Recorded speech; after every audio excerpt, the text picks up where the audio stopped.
Link? All right. Which one? A share. YouTube? All right, hold on. Putting in, whoop. Bottom right, do you see links? Yeah, I see it. Do you want a YouTube or an event page? Jason, do you care? I don't know that I care. No, I think either one. There's the YouTube link in the chat area. All right, thank you. Yeah, I see All right, we are live. Excellent. All right, let me make sure that I've got other channels displaying so that I can see if anybody. Yep, we got to monitor the Twitter stream. Right. Oh, I got that one too. Got that queued up. Okay. So we're live. Anybody want to do a big introduction? Gardner, you're the radio guy. Okay. Okay, give me a second. Okay. I expect a big radio DJ introduction here. Okay. Hi, it's 8:06 p.m. at the Google Hangout for Thought Vectors. This is our second Thought Vectors of the fall 2015 Thought Vector season. 8:06 in Henrico County, Virginia. It's a clear 70 degrees on a Tuesday evening. And coming up next, we're going to have from Jason an explanation and an explication and an analysis, synthesis, summary, and implicative criticism related to the HMS Joseph Conrad. Ah, it's a very nice ship. I picked out the frame myself. That's it. Everybody, can you see it? I mean, look at this thing. It cost about $200 to frame. Did you mat it and everything? Oh, yeah. You did that? I'm sorry, we're going to need to see this in greater detail then. Oh, no, actually, I think I'm... You see it? Oh, yeah. It's a double mat. Did you cut the mat and everything? Are you that good? No, but I specified exactly what I wanted, so in some ways I feel as though I did more than cut it. Well, yes, that's right. It's the expertise that really gets you to the... And there's a metaphor there about composition and inquiry projects, right, Jason? Yes. Yes, that metaphor would be Dr. Coates. I don't know, this frame within a frame. Frame within a frame. He's really well known for frame. Got to be self-conscious about your frames, people. Good. Thank you, Bonnie. Yes. Yes. I echo that. Well, I can tell you, I know I was framed. I was never there. Right. So was that intro okay, John? Now you can talk about thought vectors if you would like. I gave it one of my best, like, late period tragic comedy romance style DJ things. Your turn. I like it. Thank you. So what are we talking about tonight? So, Dr. Becker, how's your thought vectors course going? Picking up steam. We had as I reported last time, a little bit of a shaky start. Something about professor being in surgery and yada, yada, yada. But we're moving along now. I've been reading lots of good posts by my students. I shared on Twitter the other day that a student in my class made a connection between Engelbart and MATLAB, which some of us know as kind of integrated learning program that's typically used in math, and she linked out to a website that has an entire history of MATLAB. So I got to read about the history of MATLAB because my student made a connection between that and what Engelbart wrote about. It was beautiful. Don't you love Probably a good time to emphasize that when that happens? we love to learn from our students, don't we? Yeah, we do. I mean, I'm only in it for the kicks, and that's probably the best kick of all. Yep. Otherwise, everything's going well. My students some of them are still catching up, but we're getting there, and they're making connections to each other and to ideas, and that's what this stuff is all about, making connections, right?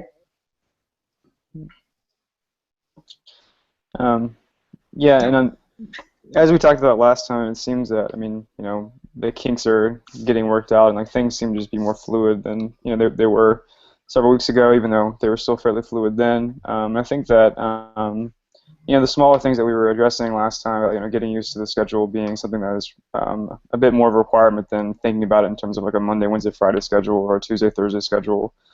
Students are getting more used to frequently checking their blogs and also posting and writing to other people. So that's been really cool to see. It just happened kind of organically.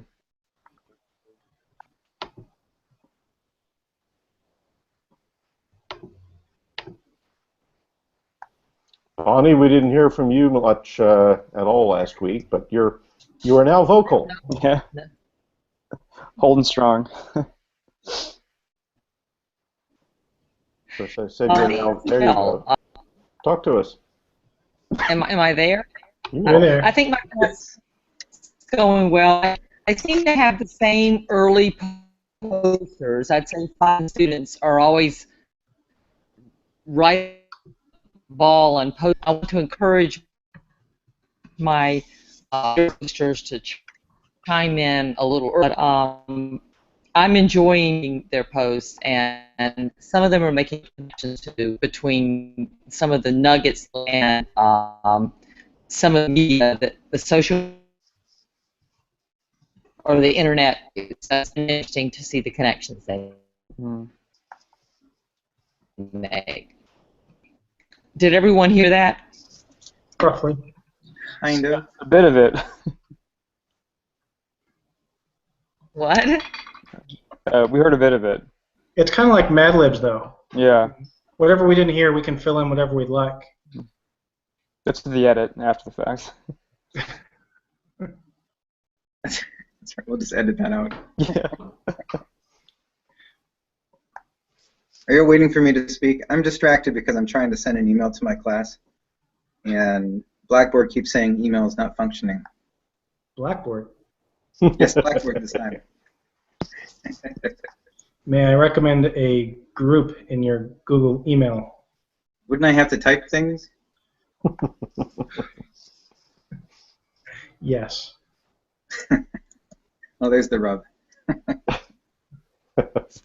Give me 1 second. I'm calling something up. This is very important. All right. Dr. Campbell, how about you? I noticed some things are beginning to happen organically, which is wonderful. I've noticed there's some blog beautification going on. I do have one student who, I'm not sure if it looks different in a different browser, but I cannot read the words on her blog. I think it's a she. I'm not sure. I'd have to go back and track down the identity. It's a hard time. But I think we will be talking tomorrow about some blog beautification. But some of it, I mean, obviously what we would like to have happen is for some of this stuff to begin to emerge organically as people realize that this is not the same kind of a course that they've been taking before.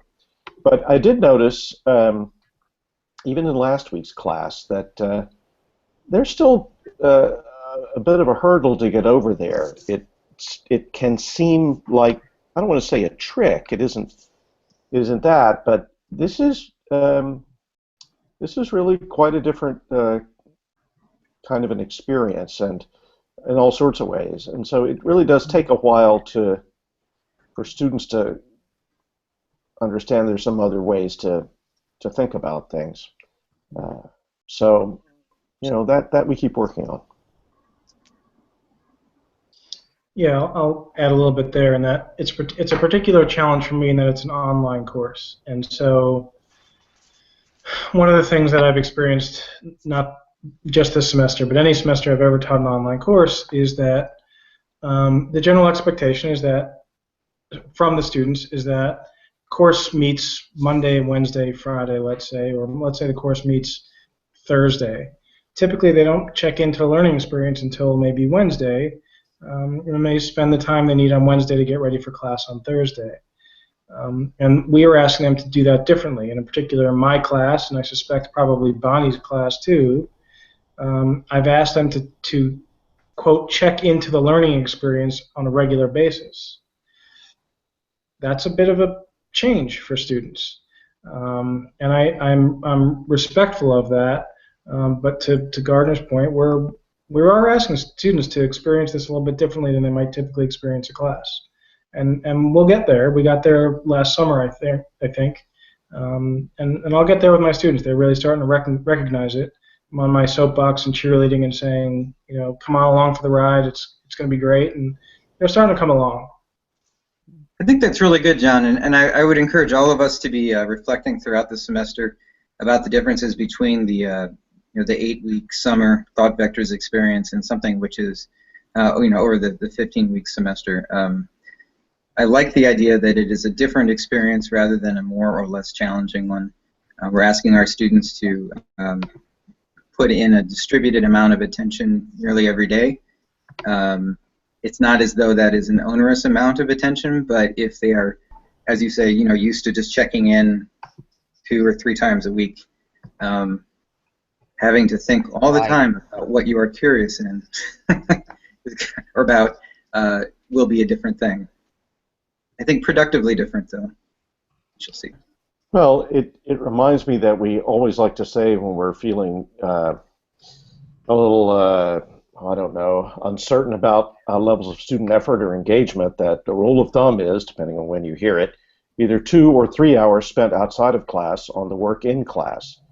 And I think, the studies show that it boils down to maybe an hour if you're lucky, certainly not the 2 or 3 hours. But I think the larger question, this gets to Jason's point, is that I don't believe students understand what constitutes work that you do outside of class. Some part of that work can and should be kind of curiously ranging over a number of things, including your own kind of unformed thoughts about what's happening in the class. And instead of thinking, well, I can't work 3 hours because I don't have 3 hours worth of assignments, the idea is devote 3 hours of your attention to something that you believe will not just crank out work, but will also help you engage more deeply with what the class is doing. So if you're having a hard time understanding the Engelbart essay, go read the Wikipedia article. If that doesn't help you, click on some hyperlinks. Or if that doesn't help you,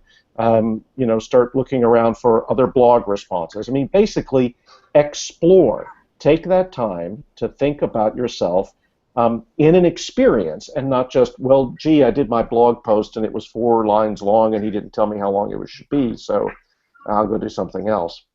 But I think it's difficult to raise into student consciousness what kinds of engagement over time really represent depth with regard to a course of learning. And, we kind of hide it with our structures. And so, it's an interesting thing to try to get back to. May I say something about this? In physics, work is force over distance, and that's all very cut and dry. Or maybe, with angular momentum, it's torque. Anyway, the equivalent here for writing is always difficult, I think, to conceptualize. When I was writing my dissertation, for example, I would always get down on myself during those days when I was just reading or thinking.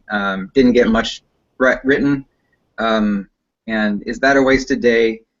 No. Probably not. I mean, eventually things will need to be written, but on the other hand, you can't know if something that seems to be a detour will later on turn out to be, the vital link that you've just made, or the beginning of some sort of, non-random connection.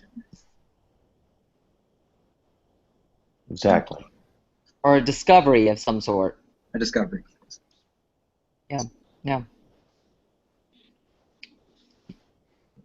And I do think all that time of thinking, the thoughtfulness will come out in the blog posts too. Time doing a lot of thinking and discovering, when they sit down to blog, that that thoughtfulness will be a part of that blog post.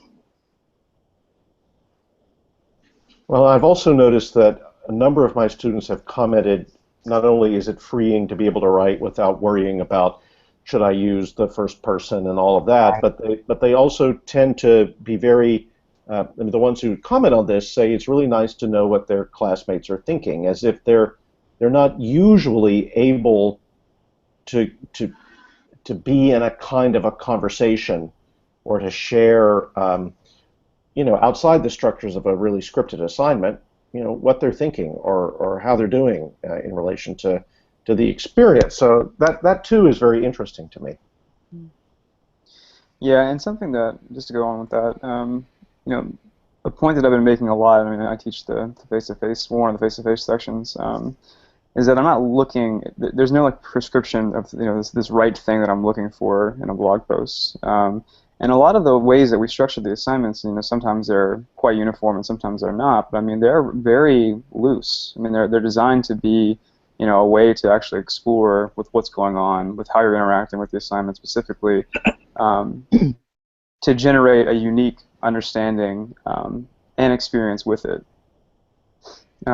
Also, I mean, I want to make the point that the assignments at times may seem fairly simple or not, I guess, incredibly complicated in the sense that we're asking a bunch.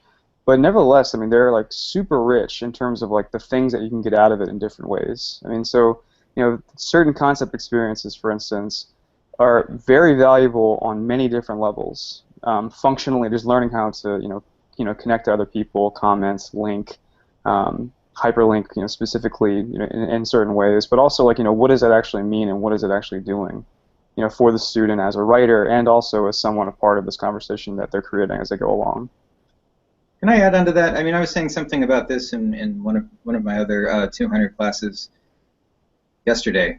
We're all different learners, and our thoughts mature at different times, like a fine wine, or sometimes like some other alcoholic beverage that doesn't need to age. Anyway, it doesn't really matter so long as we all cross the finish line at the same time. And I like the idea of the question of whether or not you use I or only the third formal person in your writing being nearly irrelevant for the online space, because it's not just the words that you're typing that is expressing who you are or what you are about. It's also the look of the website that you've created, which is also an expression of yourself.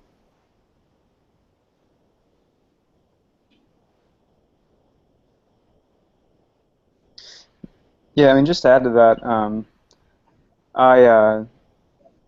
I'm doing a lot, I mean, both like online and face-to-face in terms of space, and working in the incubator classroom for the first time has been incredibly freeing and excellent. And I never want to go back to any other classroom ever again. So there's that. But this idea that, I mean, it just perpetuated in every platform is just that we get to sometimes we get the same conclusion, sometimes we get different ones. We do it in different ways. It doesn't mean that I'm right and other people are wrong, or that I'm wrong and other people are right. It means that there are different ways of getting at different and important stuff. And it's not really that we need to model exactly how to do it in certain ways. It's to understand how the same kind of thing can be achieved based on how someone experiences things and how they learn. So Ryan, can you say a little bit about the incubator classroom and what it affords for this particular class? Sure. So a lot of the things, well, I guess there's a bunch, so bear with me. It's been interesting to see students interact with one another and talk about their concept experiences. For instance, I've done a couple in class and gotten them to blog after about it.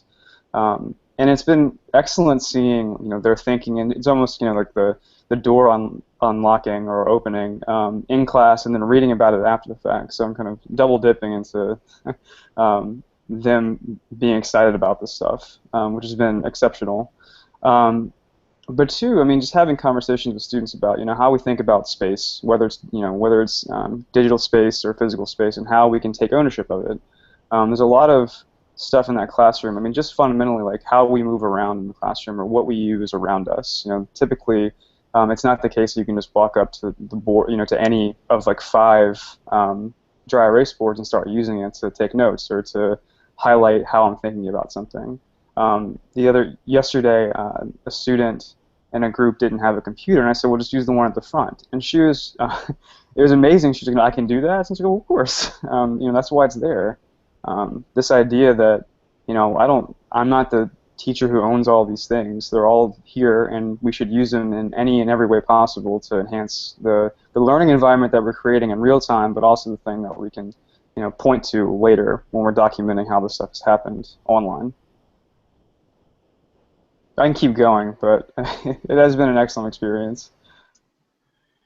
Well, the fact about learning spaces is that the spaces communicate something about how they might be used. And I've always thought the incubator classroom is, like a black box theater. It's got a lot of props, it's got a lot of stuff sitting around, it's got a little this, it's got a little that. What are we going to use to put on a show today? And that's very different from most of the rooms, which are very, very functional.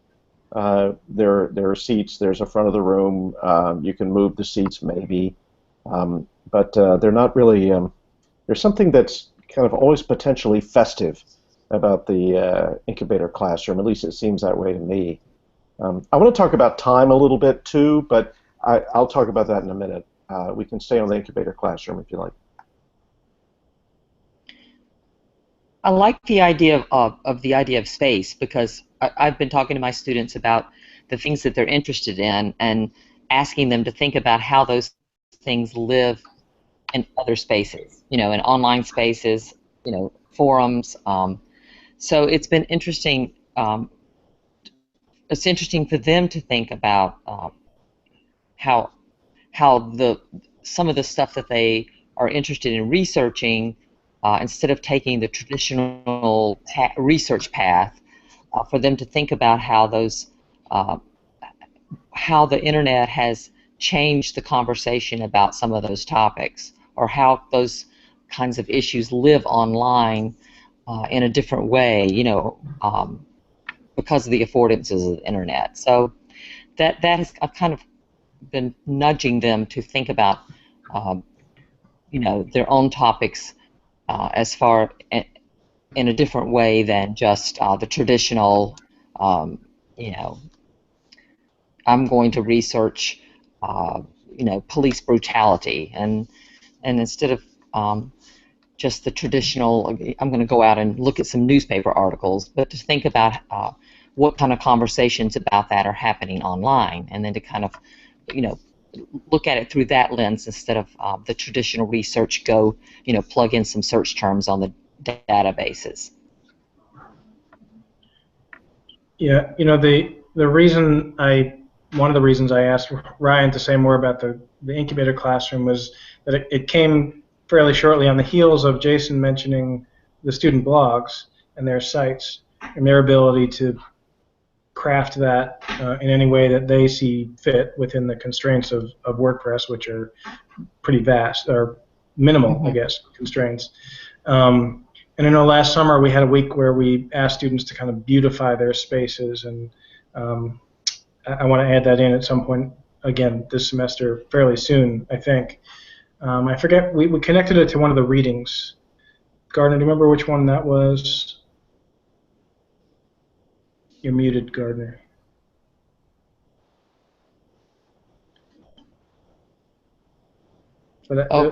Yeah, he's... You unmuting, Gardner? I think I can unmute Gardner. Uh-oh, Gardner's muted. Now I'm unmuted. I don't remember right now whether it was Nelson or if it was Alan Kay that talked about an ultra-rich environment. I think it was Nelson. Sounds more like Nelson. But I think that was where we encouraged some blog beautification. I love that phrase. That's so much better than WordPress tutorials. And it's Amy Nelson's phrase. And this points to something else. I just have to say that, the language you use to talk about stuff really, really matters.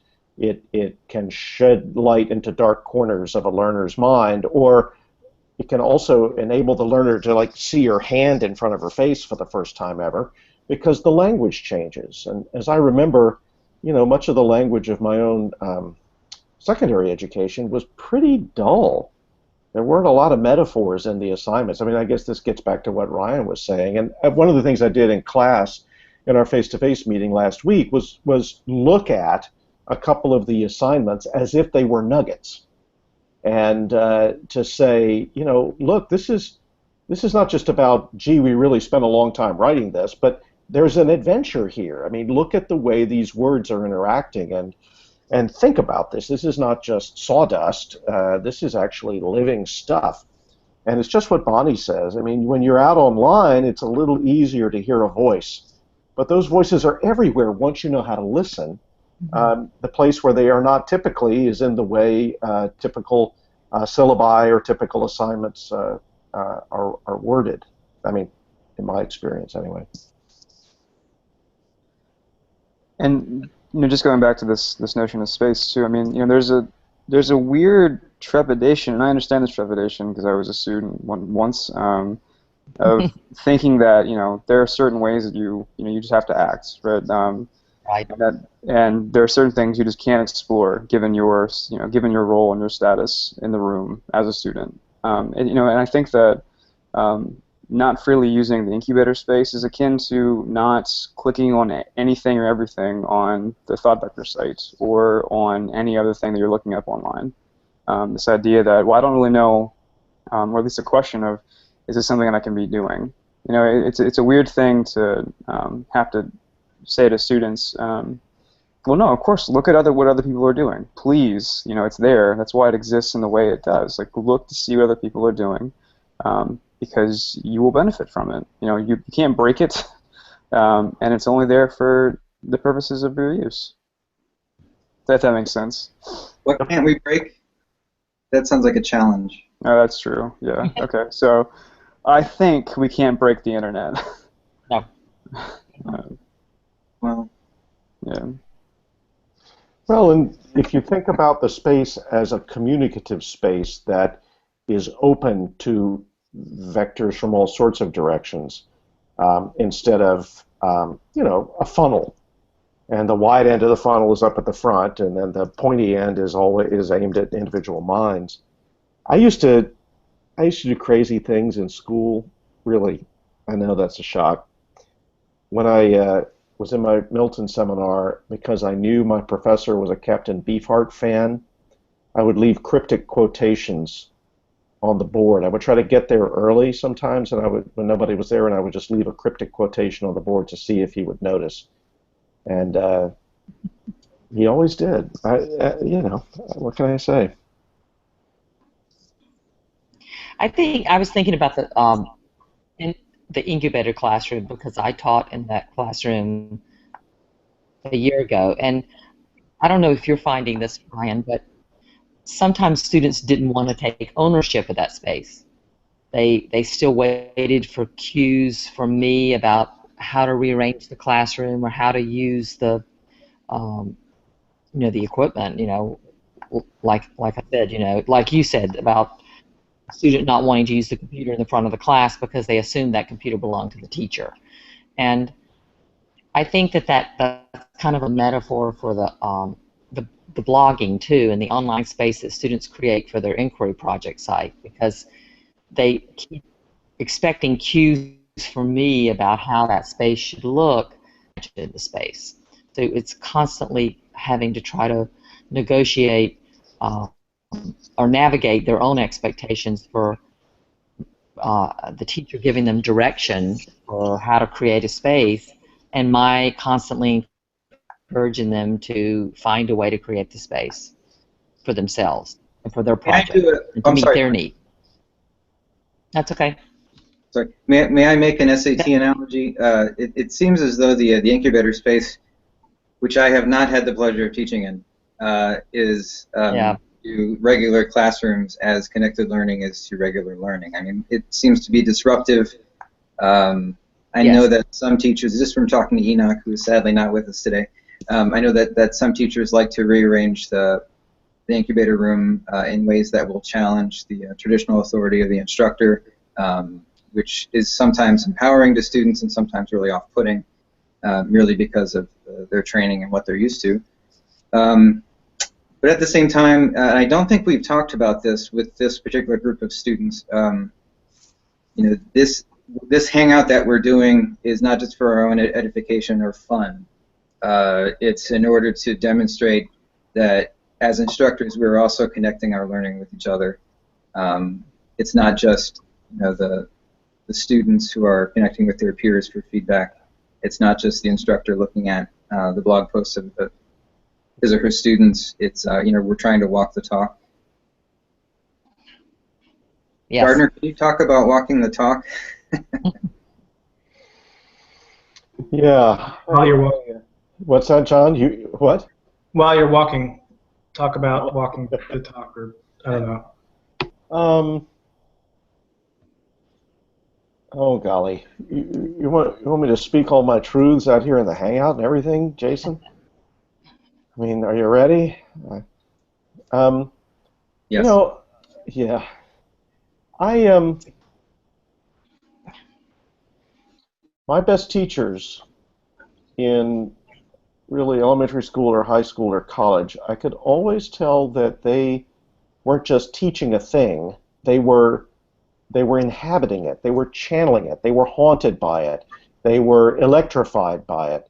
And while they had learned a set of very deliberate and canny ways of sharing or inspiring or inciting that kind of engagement in others, because it doesn't just happen when you go and do this in front of a room, although that's better than not doing anything, I guess. But I mean, they were pretty savvy about how to share it so that it didn't seem, so they could modulate the way the group could participate. The bottom line was they were just all eaten up with it, and they were a little impatient with the limitations of time and space, even themselves, and they would kind of, metaphorically or sometimes literally, in the case of a couple of my professors, just kind of, rub their hands with glee because suddenly just the joy of being able to use these concepts and make them real in human communion would just overcome them, and they would inspire that. Part of this was because there was a little perfume of the 1960s left in the mid 70s, so people were still able to at least catch that aroma of the decade. But there was a way in which that would inspire a kind of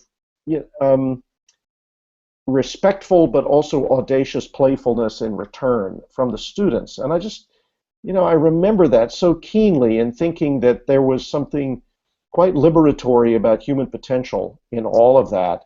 And but to do that, obviously, these teachers had to risk being laughed at or talked about or judged as this or that by their colleagues, and it was risky what they were doing, and I didn't really understand that until much, much later. But I could go back and tell you about the risks that my best teachers took professionally, socially, pedagogically, and some of them were quite breathtaking, but they were doing them because they felt like that was a way to kind of dislocate pedagogy into meaning, to kind of paraphrase what Eliot talks about, to really to make this thing something quite remarkable.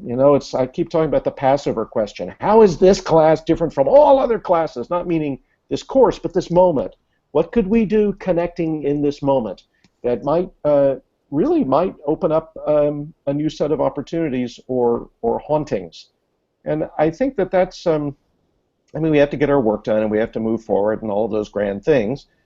At the same time, having that capacity for openness and discovery, it's our birthright. It's part of what I think our great hope as a species might be. And without that, I feel like, why bother? There are lots of other things I could go out and learn how to do that would be more obviously useful. Anyway, you asked, Jason. It's all your fault. I'm going to talk about time here in a minute, too, but you go right ahead. Well, I just want to extend the Passover thing a little bit, just because I suspect Ryan's students are saying, why in this classroom can we recline, in all other classrooms we cannot recline? Yeah, it's Rosh Hashanah. I had to, bring out some Jewish humor. Right. Well, and let us not forget that the symposium was a banquet, and they were all reclining there too, those Greeks. I mean, here we go, right? Let's kick back and let our brains out for a walk. Here we go, right? Well, may I respond? Yes. Thank you. Even in any writing course that I've taught forever, well, I guess since 2001, one of the sort of consistent hallmarks that I like to hit is that no good claim or no good thesis statement is made without some measure of vulnerability. in order to say something worth saying, you have to put yourself out there.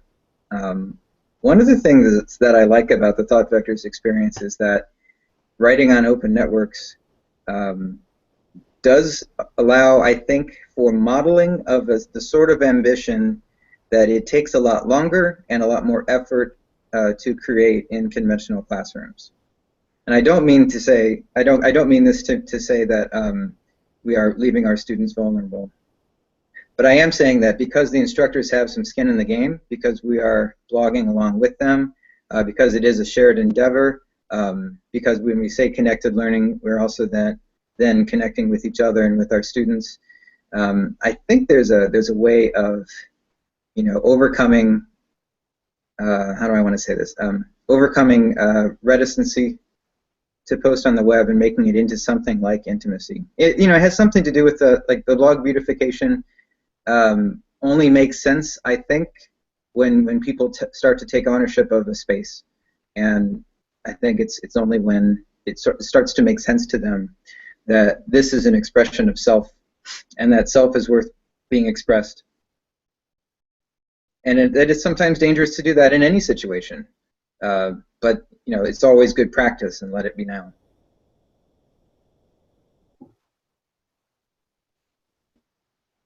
Have you written about that, Jason? That was beautiful. Thank you. Luckily, it'll be recorded. Yes, about that. Good point. We're You need to recording. blog about that. That's one of the affordances of YouTube. I see what you did there.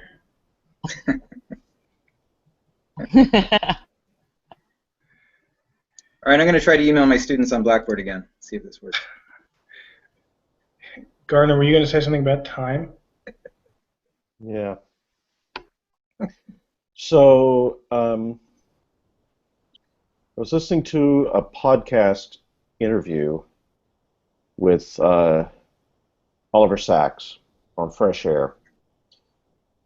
Oliver Sacks is someone who's been very important to me for a long time. I picked up The Man Who Mistook His Wife for a Hat when I was in graduate school and noticed there was a blurb on the back from W.H. Auden, which I thought, oh, how interesting. A poet is writing about a book on neurology and what? And, the scales fell from my eyes, and I thought, oh, okay. And I read the book and, really found it extraordinarily moving about human potential as well as human oddity and the oddities we all share. So I've been following Sacks for a while, and he's, just about everything in there can turn into a parable of learning. And in the interview, which was with Terry Gross, I think it was probably in the mid-2000s, she was asking him about his career, and the talk went back to Awakenings. Maybe it was earlier than that. Maybe it was after the movie had come out. And he said something very interesting. He said, when you're in a chronic hospital, unlike a regular kind of acute care hospital, the folks in the chronic hospital, these victims of encephalitis who had gone into this kind of fugue state, not a fugue state really, kind of catatonia, I guess, had been frozen inside their bodies for a long time. He said, so you're in there, and those people aren't going anywhere. So you can really get to know them. You don't have to interact with them in the same interrogatory way that you would in an ordinary hospital setting, an ordinary therapeutic context. And it got me thinking that a lot of what we do, especially as we think about collapsing time to degree and getting people through more quickly and all of that, the way we think about efficiency and productivity and learning, really is turning the idea of the chronic hospital in which, hey, we're not going anywhere, we have time to do this, into something that's more like, what can be very handy in some cases, the patient-first experience, but you don't go in there to know or be known as a whole human being. You go in, you get your meds, and you leave. That's very important. And of course the analogy will break down, but I started thinking about this idea of chronic, which has the word chron in it, of course. I mean, that's the root, having to do with time, and how we talk about lifelong learning, and that's actually chronic in the good sense, that this is going to extend over time, and it's going to be worth the investment of time, which is really the only investment in the end that we have, and we don't know how much we do have. So let's think about this. Let's use time not as a bully or as a set of when you hear the tone, get up and move, but as something that is like time in a piece of music. It's something that can set the boundaries for play and for patterns that become familiar and both comforting and challenging. Let's play with time.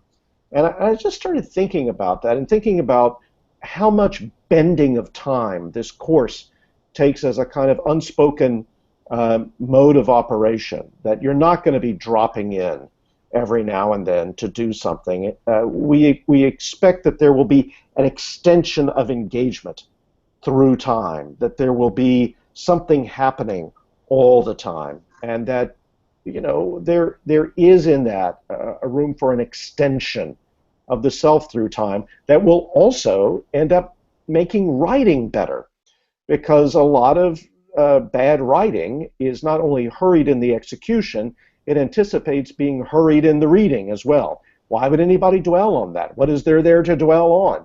Let's just get this over with. And I really like the idea of, no, we're all kind of incurable time people, so let's think about what that affords us. Let's think about the fact that we don't have world enough in time, but we do have the ability to make some kind of interesting use of experience in time. And so the Oliver Sacks really kind of inspired me to think about that. And later on, I was talking to my high school band director, and he said, one of the things we did, because we would go hang out in the band room a lot, as one does, he said, we got to know each other pretty well because we spent a lot of time together.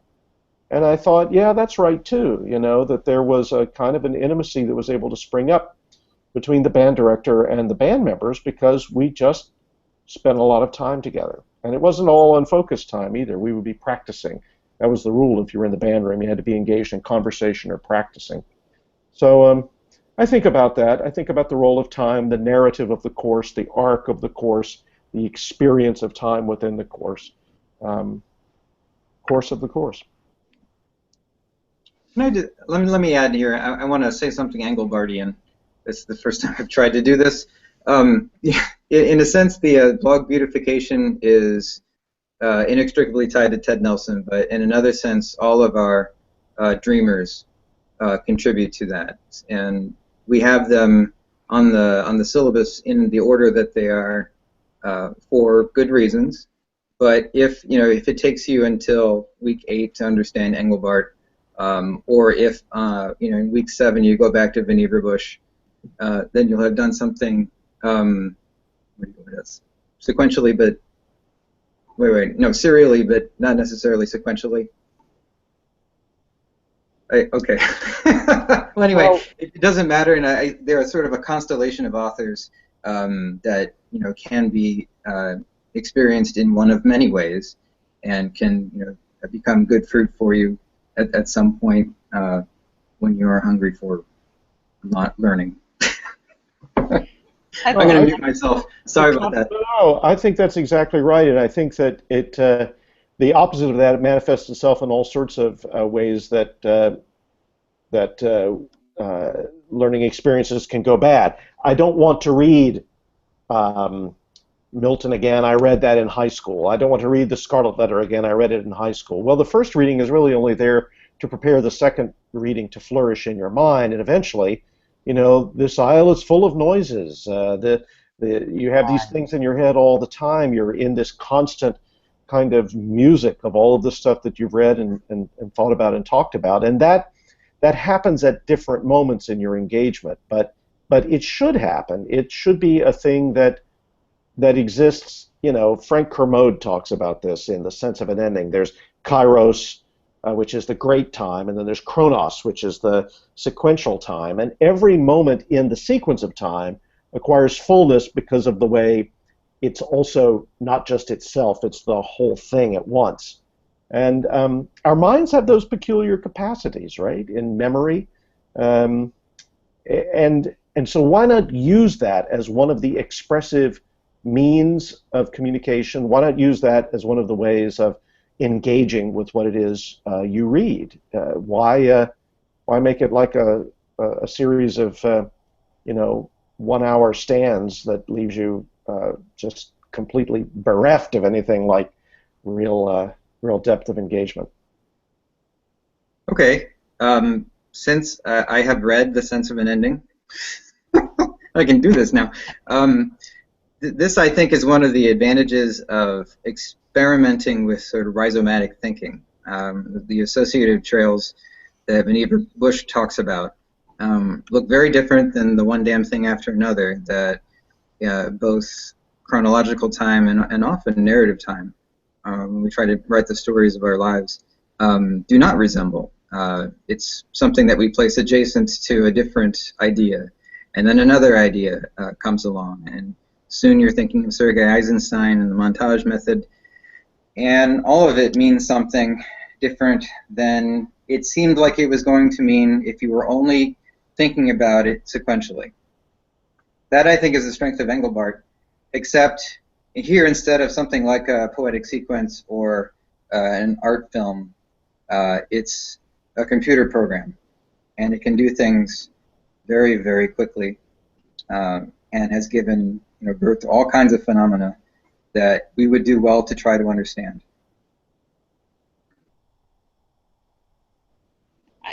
Everything that you guys are saying really ties up because they see the course as sort of, they don't see time as sort of recursive and moving in and out of readings, And can you hear me, Jason? Yes. I see Jason. Yes, but the students see the time in a course as linear.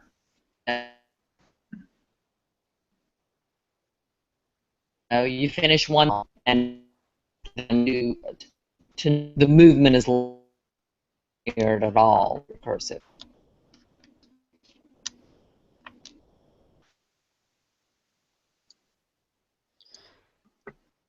And Bonnie, I think, and I don't mean to cut you off, it's kind of wobbling back, but getting students in the habit of always looking back to see what they've written and where they've gone, like where the journey has taken them, I think gets at this too, and also gets this point about intimacy and vulnerability that John and Gardner were talking about earlier. I mean, it is not often that I go back and read things that I wrote a long time ago, and I was cleaning a room at my mom's house for her and found these old papers that I had forgotten that I had left in a closet somewhere.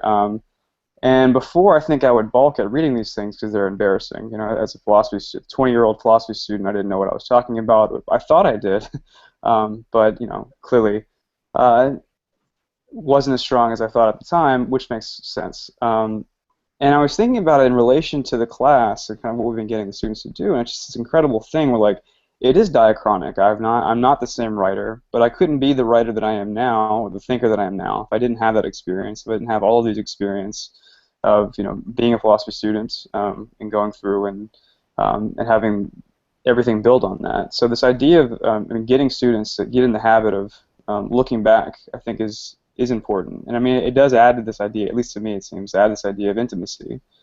It is all out there, and it's all out there to be mindful. Those early thoughts may shed a light that later more sophisticated thoughts would not. It's not that I think that everyone's born with some kind of Rousseauian gift for tapping into the main matter of the universe. I think education and maturation are very valuable, but there is that unclouded glimpse of possibility that you want to be able to hang on to and respect.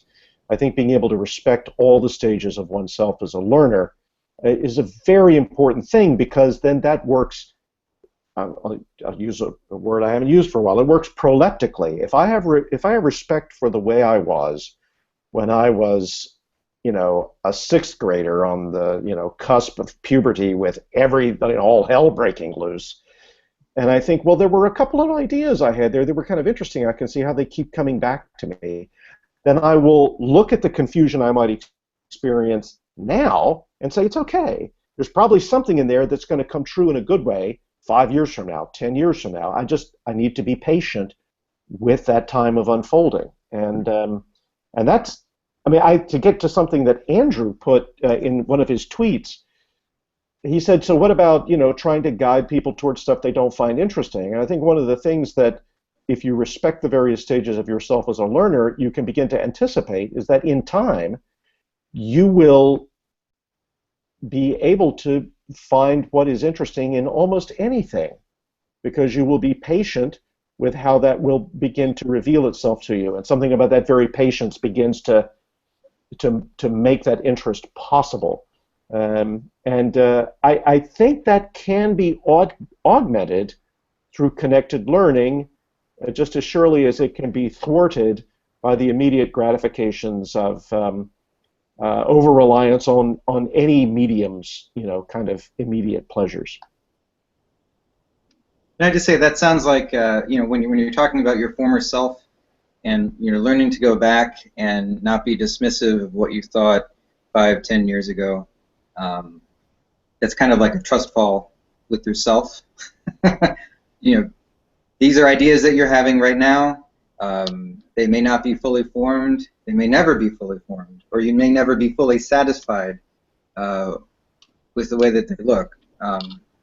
And in a sense, that's analogous to drafting, because writing is never finished. Really, you just turn it in at some point, then you move on to the next project.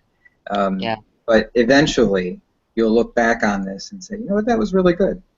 And I was right to have trusted myself and to have valued some of the things that I thought had no value at the time, and yet now are sort of all coming together for me. And sometimes it takes hindsight in order to see that.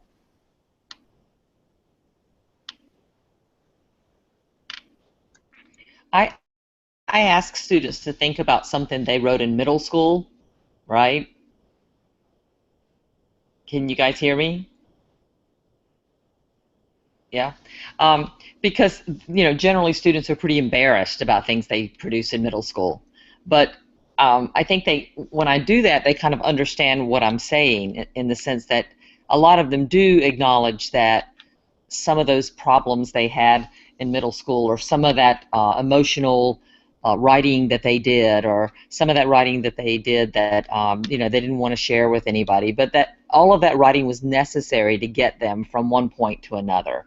And so I kind of remind them that they're still in this process of writing and sort of writing to learn and to sort of writing their way through, and that yes, maybe one day they'll look back at the writing they do now, with a similar sense of embarrassment, or but for the most part, I think they'll get to the same place they do when we talk about it, is that they start realizing that yes, that early writing got me, that thinking moved me to get to another place. So that thinking was necessary in order for me to do this other thinking. So sometimes that helps them see that, because they can't imagine a future 10 years from now. They have to kind of, that seems like such a long time for some students, so having them look back sometimes helps. Mm-hmm. I think that's actually, I think it's crucial, Bonnie. I mean, I feel as though sometimes when people come to college, they feel as though it's time to sort of shed themselves of the things that they were interested in or passionate about when they were younger. And if that is the lesson that we're teaching here in college, then we're teaching the wrong lesson. Right. I think that the trick is to be able to, or not the trick, the plan is to be able to become passionate and to maintain passion, and then to be able to do it better, so that your passion is more likely to come true. So I mean, the goal is not dusty academic writing. The goal is to package what you're passionate about in a way that also is then more authoritative and convincing, because you're also relying on other representative work. And this might be a good time for me to say, because I haven't really talked about how my class has been going.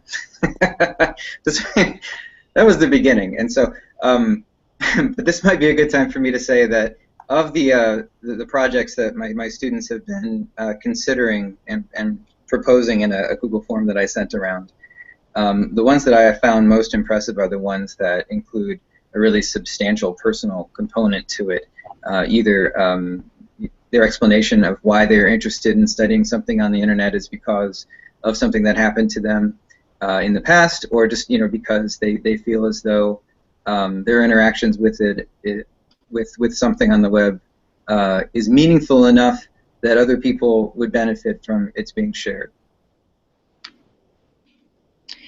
And Oliver Sacks, back to Oliver Sacks, really valued the personal. I mean, like in a discipline that was scientific and looked for patterns and symptoms, and I don't know. I love that the story. It's the stories of his patients that he said stayed with him the most. And so having students narrate stories and think about the kind of stories that led them to their passion, it gives us a better insight into the student than just a checklist of other things. So I too have found students, the ones that are proposing the most interesting topics are the ones that have a really strong personal story connected to the topic.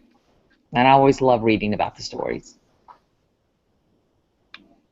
Well, each stage of the learning is able to release something uniquely powerful and valuable. And part of my own journey as a learner has been to try to bring as many of those in concert together as possible, from all the little strategies to regain beginner's mind to all of the careful attention I've learned to pay to parts of the really hyper-analytical moments, and to bring them in concert. And that's a really interesting thing to try to do. Can't say I succeed, but I can see glimpses of things sometimes when I feel like the orchestra of all of my learning is somehow making a sound. So I guess I would wish for my students the ability to treasure what this moment in their learning makes uniquely possible for them, to share that, and to trust that it will not be mocked, it will not be flattered, it will be good health to them, and filter and fiber their blood. That's great advice. That's great advice. Yes, it is. Well, I wish someone had told me that when I was my student's age. Yeah, I suppose every professor feels like their class is the most important class a student will ever take, or they should. They definitely should. But I do feel like, if not the most important, this has got to be right up there, because of what we're trying to help the students understand about the affordances of the web, about composition, about all this sort of stuff, about new media, etc. But the ability to formulate a logically reasoned argument, for example, but you get that, you sort of get higher ed to a degree. I mean, if as I would argue, higher ed is about preparing, or all of education, pre-K through 20 is about preparing students to be productive citizens in a deliberative democracy, well then being able to formulate a logically reasoned argument is perhaps the most important set of skills a person can develop. The more we can be deliberative with each other, the better our society is. That's what we're trying to. That's all we're trying to do here. Make society better. Well, and to get back to the idea of walking the talk, some element, not of anarchy or of empty vanity or flattery, but some element of, in that preparation, the experience of being a responsible citizen in a participatory democracy, that ought to be part of the experience of learning as well. There's no delaying that. Otherwise, the predictable thing happens. We exert our authority in all sorts of maladaptive ways, and the students adapt to that very readily by appearing to comply with everything that the emperor says, and nothing, nothing of genuine substance can happen. And it's hard. It's really hard to create that space in which our authority becomes an element of the trust that we share. It's really hard to do, but I think it's worth trying. And I think, I would hope that students will see that embedded in our assignments is that trust that we have in them to kind of follow wherever the assignments take them, and to make connections, and to sort of, we've scaffolded these sort of opportunities in these assignments for students to wander and explore and think and question and return and revisit and revise, and I just hope that they see that that the assignments themselves are sort of modeled, or sort of asking them to do the kind of thinking that we're talking about here tonight.